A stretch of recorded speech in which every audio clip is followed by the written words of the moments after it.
Now I'm about to meet three ladies, each with their own unique stories of how they found new friendship and a new life with RoyaleLife.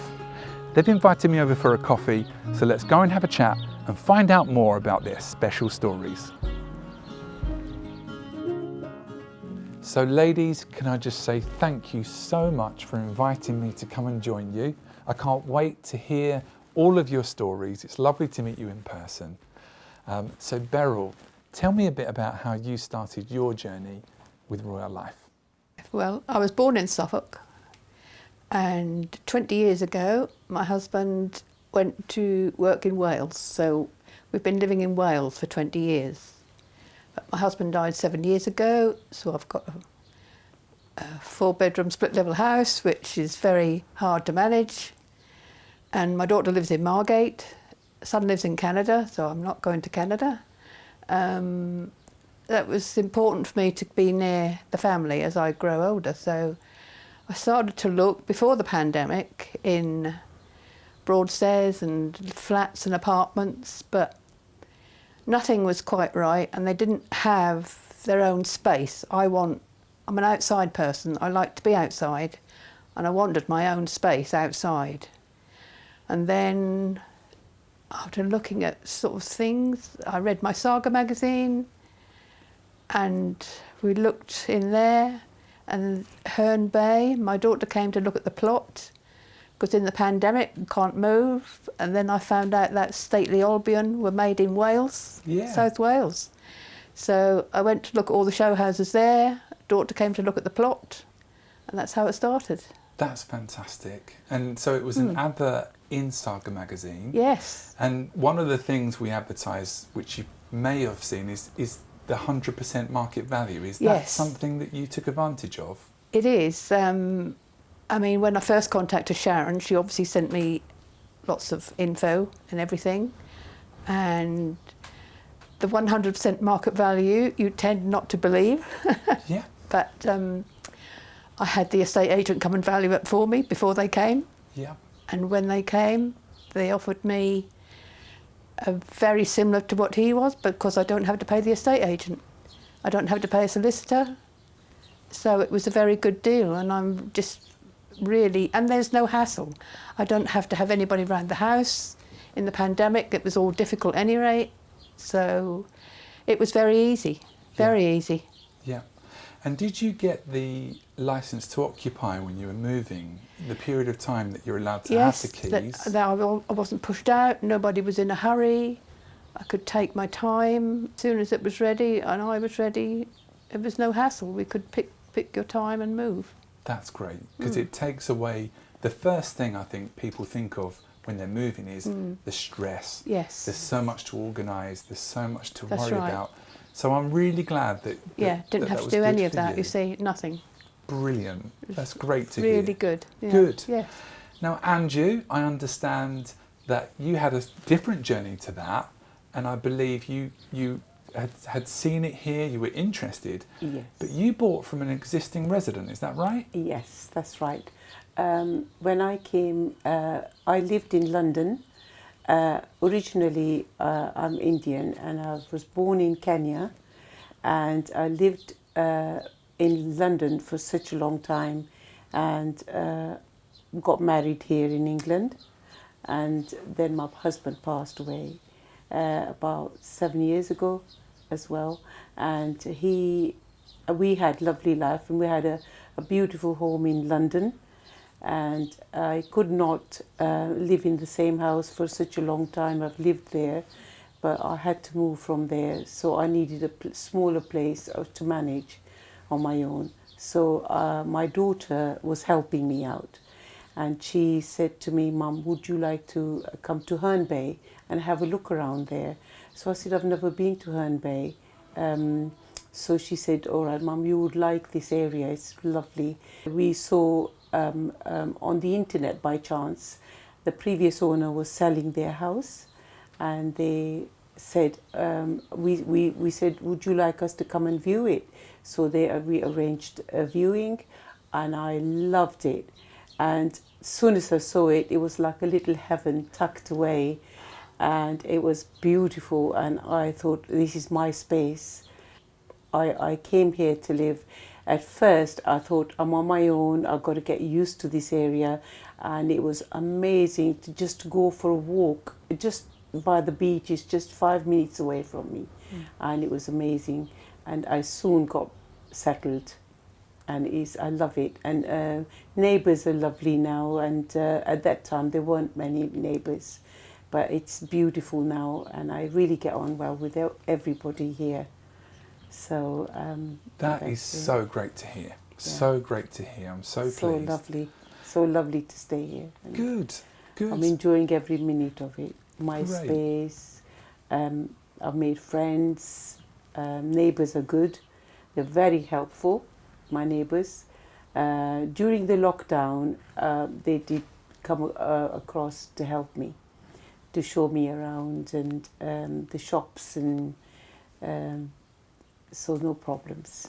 And that's so important. So, yes. Doreen, last but not least, you know, I know you also came via a similar route to Beryl, but slightly different. Yeah. Could you tell us a little bit more about that? Well, I just lived in Beltinge. Yeah. Been living there for over 40 years with my husband, my mother, dogs, what have you. Then sadly my husband died 6 years ago, and then my mother died 3 years ago, and I lost my dogs. I was there on my own with a big bungalow, self-contained annex. And I was just lonely, but I knew this area. My daughter came. No, I didn't. I had a new kitchen fitted to cheer me up, that was it. Yeah. And it didn't cheer me up. Okay. And my daughter and son-in-law came. What's wrong? I said, I'm going to sell the bungalow. She was a bit upset. She missed her dad, obviously, what her dad did. And unknowns to me, they left my bungalow and came straight down here and went to see Sharon. Sharon took them round, and Sarah said, oh, my mum's going to love it here. So that was the start of my journey, and I chose the stately Albion, but I'd got to condense it. I'd chosen the plot, which was next door, but of course the lockdown came, and I sold the bungalow and they wanted to move in, and the next thing, they offered me a home over the other side in Magnolia Walk to bring all my furniture. They moved all the furniture. They were so good. We moved all the furniture out, so I could bring my furniture in. And I was there from the January 20 to last October, when this was ready to move into. Oh. And I've never looked back. Great. It's a different life, isn't it? It's just a completely different life with lovely people. It is. Yeah, and, absolutely. You know, I mean, lovely neighbours on the rise, absolutely wonderful, and I don't regret one bit. It's so good. Yeah, I don't think any of us do. You feel safe too. Yes, that's the word, safe. You feel safe, you do. We've got a beautiful walled tea garden, swimming pool, the beach. The beach is nearby. Yeah, no, it's lovely. It's lovely. a wonderful spot. Yeah. What is nice here is that you've got enough space if you want to be on your own for a little bit, and you want your privacy, but you're close enough to feel like you're not on your own. Yeah. And for whatever reason it may be, there is a lot of people out there that may be feeling lonely, that may be watching this and thinking, that's how I feel. So it's so special to hear your lovely stories, to know that there's lots of different ways, you know, there's 3 different ways you can come and inquire about moving to RoyaleLife. I think one of the common things I've heard today is the name Sharon. Now, I know Sharon, I've been lucky to work with Sharon for a number of years, and she is not just she's fantastic at her job, but as you know, and I can tell from speaking to you, she's exceptional. She's a wonderful person. Yeah, she is, Tell me a little bit about how she's helped you. She organised the guy from Stately to come down here, and we monopolised the coffee shop for about 5 hours to condense my place, you know, i.e. carpets, curtains, because I wanted to bring my own furniture, tiles and everything, you know. And she just did all the paperwork and just helped me with paperwork as well, because it was all foreign language to me. She was and she's been the same ever since. You can go with, you can moan to her, you know, if you've got any problems. She's always got a listening ear. Yeah. And it's wonderful, isn't it? Yeah, she is. She is. You can't... Any problem, any query you have, Sharon is always there for you. You know, and it has taken a long while in the pandemic because nobody was producing things on time, were they really? It was all held up, and I went to Stately Albion in Wales. Sharon has to organise all that because I'm not a customer of Stately Albion. RoyaleLife are their customers. But it was all organised for us. We went for a day, and like Doreen, I designed my house. We had a whole day choosing all the carpets, wallpaper, tiles and everything, and nothing was too much trouble. And once it all sorted, and Sharon goes backwards and forwards to Sharon until we get it right. And Sharon is brilliant at all that. So something you've also mentioned, ladies, is that, you know, it was important for you that the children were happy as well, and they were a part of this journey. Doreen, could you tell us a little bit how that worked out for you? Well, my daughter was, as I say, my daughter was a bit upset when I was selling the bungalow, but as soon as she got involved with this journey, she's so happy for me. She can't wait to get down here to visit me. And she's a busy girl because she's in the cath lab at William Harvey, so she's working all hours God sends. But the last resort was, made me laugh. She said, when you pop your clogs, we're not going to sell this. I'm going to take all ownership, and you never know, we could come and live down here because they love it down here.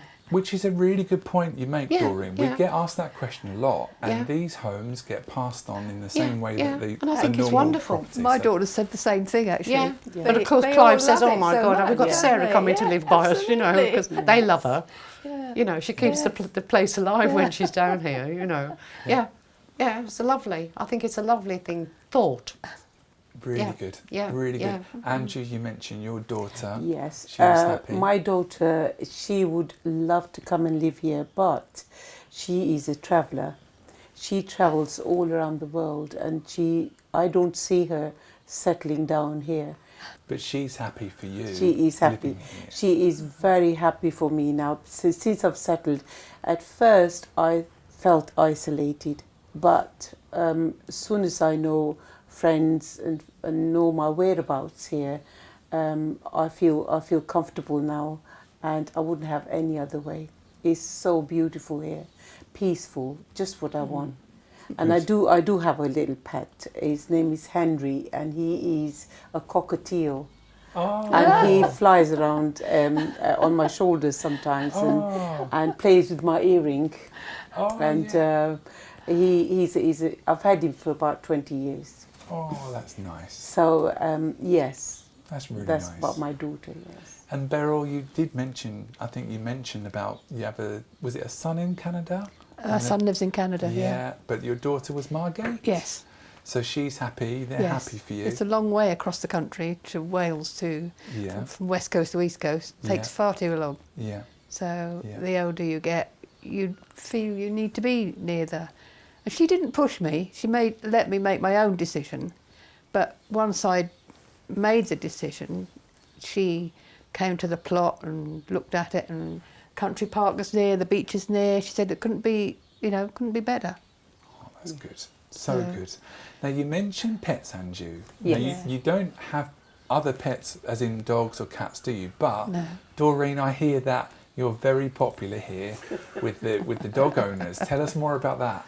Well, as I say, I've had pets all my life. You know, we had 3 dogs, and when the last one passed away, I thought I can't do that journey again. It's too upsetting. And of course, moving down here, you know, my friends have moved over there, and I'm used to their dog. And then Clive and Kay, who've got, what is CJ's? What's the breed is he? He's like not a Shih Tzu, it's a Chihuahua cross with something else, but he's lovely. He's 14, and I'm always kissing him. And you know, but Clive said to me, "What are you doing next Sunday, Doreen?" They wanted to go to the studios at Maidstone to see Bradley Walsh do The Chase, and I said nothing. My daughter's on call, so she won't be coming. I said, bring him over. They bought his bed, his stool so as he could jump on the sofa, his food and everything, his treats. He was a bit strange at first for about 20 minutes, and then all of a sudden he was lovely. And it was the first time they've ever left him in 14 years. And that's what's so nice about the community here. You know, I think the fact that there is a community feel Yeah. here, Yes. it is an important time It is important. to not feel Yes. like you're on your own. Yes. But at the same time, you're independent women. Yes. Exactly. And Absolutely. you- It's Yeah. not that. Yeah. If the dog owner Yeah. is ill, Yeah. they know that there's somebody there to walk and look after the dog while Yeah. they're, you know, disabled, what have you, you know. Yeah. So in terms of your independence as well, ladies, I think you've all mentioned it feels very nice and private here, it's very peaceful here. But are you close enough to that if you want to go shopping or if you want to go out for a day out, are you close enough to other things here? Yeah. You don't feel Yeah. isolated? I mean, we're only, what, mile and a half up the road? Oh no, say 2 miles to Sainsbury's. You've got the village of Beltinge where the post office is, the co-op, hairdressers, dentist. Doctors. And then a few miles down the road, you're in Herne Bay. Go the other way, 13 miles into Westwood Cross with the great big shopping centre, which is fantastic if you like spending money. You know. The other way, 8 miles into Canterbury, which is lovely. You can get the bus there. You can get a bus from here into Beltinge and get into Herne Bay. You get a connecting bus right into Canterbury. You've done that, haven't you, Beryl? I don't drive, so there was a bus stop outside Yeah. the complex, so nowhere to go. Sainsbury's, as you say, is very near. They do home deliveries, Yeah. so there's no problem there. I'm finding as you go to Herne Bay, you find other shops, especially fruit and vegetables and everything, beautiful local produce who do a delivery. So I've been to Canterbury on the bus, so there's no problem really with sort of moving about. No, it's lovely. So good, so good. So if somebody was watching now and somebody was thinking, I really like the sound of this, I'd really like to, you know, go and have a look, would you recommend? Absolutely. Definitely. Yeah, Oh, no definitely. problem. Yeah, definitely. And the swimming pool to me is a big attraction. Yeah, Yeah. A big attraction. It's lovely. yeah. Really nice. And the coffee lounge over there. Yes. I mean, when they see me coming, I don't go. I do have meals over there, but Yeah. I normally go for their beautiful cake. Yeah. Geraldine makes cakes, and I just go. And they went, "You can have 2," and she gives me. Yeah, really good. No, it's lovely. Yeah. You get to know everybody as well. Yeah. Yeah. Well, that's so good to hear. On behalf of all of us at RoyaleLife, we're so pleased to know that you're enjoying life, your new friendships here with us. And if you'd like to see more real life stories just like these fantastic ladies we've just heard from, visit www.royalelife.com and visit the testimonials page.